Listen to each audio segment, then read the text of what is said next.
Welcome to this explainer. Today, we're diving into something truly incredible. We're embarking on a journey that kicks off with one of humanity's absolute grandest dreams and then plunges straight into the cold, unforgiving realms of hard physics, intricate space law, and some pretty deep moral questions. I mean, it's literally the ultimate question, isn't it? For decades, we've all consumed these spectacular sci-fi stories about humanity venturing out into the stars, bringing life to dead planets, and totally re-engineering alien worlds to become basically Earth 2.0. But stepping out of the fiction for a second, we really have to ask ourselves, do we actually possess the scientific and industrial chops to transform a toxic, barren rock into a flourishing, life-sustaining oasis? The crazy thing is, when we look around our cosmic neighborhood, we aren't just pointing blindly into the dark hoping to hit something. We actually have some prime candidates right in our own backyard. We're looking at our sister planet Venus, the cold deserts of Mars, and even those icy moons orbiting Jupiter. Each of these celestial bodies brings a completely unique set of planetary ingredients to the table, and, as you'll see, an even more unique set of massive obstacles. Section 1. The Dream of New Earths. Okay, so before we can even think about launching fleets of spaceships, we need to strictly define what it actually means to re-engineer an entire planet. Terraforming is the hypothetical process of deliberately manipulating a planet's atmosphere, its temperature, topography, and ecology to make it Earth-like. The absolute crucial point here is that we are trying to establish three fundamental, totally non-negotiable conditions for life: liquid water, a dense, breathable atmosphere, and a stable temperature. We're basically talking about acting as the planetary architects of an entire biosphere. Building that biosphere from scratch requires four monumental steps. First up, warming the planet so water isn't just a giant block of ice. Second, adding massive, and I mean massive, amounts of atmospheric mass to stop deadly cosmic radiation from frying the surface. Third, importing water to actually create oceans, lakes, and weather systems. And fourth, creating an oxygen-rich environment from in-situ resources. I know, it sounds like a pretty neat, straightforward checklist, but the reality of actually doing this is totally mind-bending. Section 2. The Scale of Planetary Engineering. Just consider the stark contrast between our world and the rest of the solar system. Earth is our perfect life-sustaining home, right? But Venus, well, we call it our sister planet, but it's a bit less welcoming. It boasts an atmosphere 90 times denser than ours, with average surface temperatures hot enough to literally melt lead at 450 degrees Celsius. Oh, and it's all wrapped in a toxic cloud of sulfuric acid and carbon dioxide. It is essentially a pressure cooker from hell. To terraform Venus, we'd have to figure out how to chemically lock away or just physically strip that excess atmosphere, maybe by bombarding it with imported hydrogen to create oceans. With our current tech, it is an immense, almost impossible engineering challenge. Now, if we swing over to the exact opposite extreme, moving from a boiling inferno to a deep freeze, we land Jupiter's moons, Europa, Ganymede, and Callisto. Now, they possess indigenous resources like deeply frozen oceans, which is great, but they lack strong magnetospheres, and they are constantly bathed in extreme radiation from Jupiter itself. To terraform these, we might have to resort to a concept called para-terraforming. We would literally need to build massive artificial structures, fully enclosed shell worlds around the entire moon, just to keep our newly created atmosphere from being immediately stripped away into the vacuum of space. Section 3. The Staggering Martian Challenge. So that brings us to Mars. Mars is definitely our most prominent target because we have clear geological clues like the Jezero crater proving it once held liquid water. That is, before a catastrophic climate shift happened when it lost its global magnetic field, which basically let the solar wind strip away its atmosphere. To get that atmosphere back, we are staring down a truly daunting number, 3.89 times 10 to the 15th power kilograms. That's 3.89 with 15 zeros. And get this, that isn't the weight of the whole Martian atmosphere we need. That is the exact mass of atmosphere required just to create a single millibar of global mean surface pressure.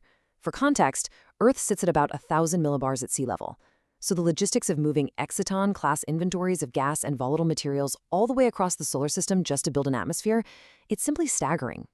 But there is a really fascinating glimmer of hope hidden in the physics here. While those mass requirements are huge, it actually only takes a mere 4-degree Kelvin temperature shift at the Martian poles to trigger a runaway greenhouse effect. Just 4 degrees.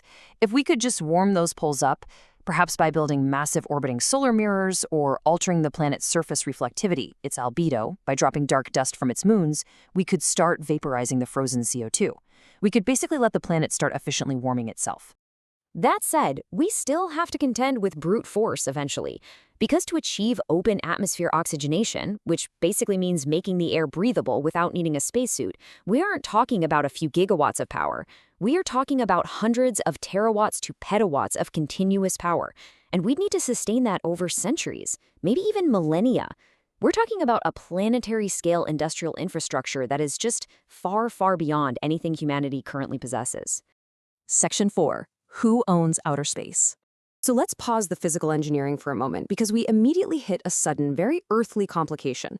If we actually manage to develop this technology, do we even have the legal right to use it? Let's dive into the incredibly murky void of space law. The foundational text we have here is the 1967 Outer Space Treaty, and it sets up a really fascinating legal dichotomy. On one hand, it strictly prohibits national appropriation. That means no country can claim sovereignty or plant a flag to quote-unquote own a celestial body. However, it explicitly permits the exploration and, importantly, the extraction of natural resources. So legally speaking, you can't own the land itself, but you are totally permitted to use what's on it. But then, the 1979 Moon Agreement comes along and complicates things significantly. It adds some serious intergalactic red tape by declaring space the common heritage of mankind. This agreement demands that all countries share equitably in the benefits of space exploitation. Now, while this was beautifully designed to protect developing nations, it presents a massive legal hurdle for actual commercialization. Just imagine the lawyers' billing hours on this one. Private companies and governments might severely hesitate to fund a multi-trillion-dollar terraforming project if the legal rights to those resources and the requirement to share all profits globally remain so incredibly vague and heavily debated. Section 5. The Ethics of Alien Worlds. And you know, this legal ambiguity leads us directly into an even more profound moral dilemma regarding the alteration of another world entirely. There's a phrase, rocks have rights. It's a quote that perfectly summarizes the viewpoint of ecocentric extremism. This argument posits that pristine alien biospheres, even completely sterile ones, have an inherent right to remain untouched. It argues that by introducing Earth life and irreversibly altering a planet's natural state, we're committing an act of cosmic exploitation, effectively destroying a unique scientific environment forever. So we're ultimately left with these competing moral frameworks to guide us. We have utilitarianism, championed by brilliant scientists like Carl Sagan, arguing that terraforming is actually a moral obligation to maximize human survival and secure our future against Earth's eventual decline. Right against that is preservationism, insisting we absolutely must fix our own planet and leave space entirely untouched. And sitting right in the middle, we have virtue ethics, proposed by NASA's Christopher McKay. This suggests we should carefully study the planet first. Because if we find indigenous alien microbes, well, perhaps our role isn't to just bulldoze over them, but to actively engineer the environment to help them thrive and co-evolve. But the terrifying risk always remains. Aggressively altering an alien environment could easily mean the absolute annihilation of indigenous life forms we haven't even discovered yet. Which leaves us with one final deeply provocative thought to consider today. Is it outside our nature to radically modify the universe, or is it the ultimate expression of it? Are we somehow destined to act as the planetary architects of a cold, empty cosmos, spreading life where there is none? Or are we simply overstepping our bounds? It's a question that beautifully and terrifyingly blends physics, law, and the very core of what it actually means to be human. Thank you so much for joining me on this explainer, and I'll leave you to ponder that exact question.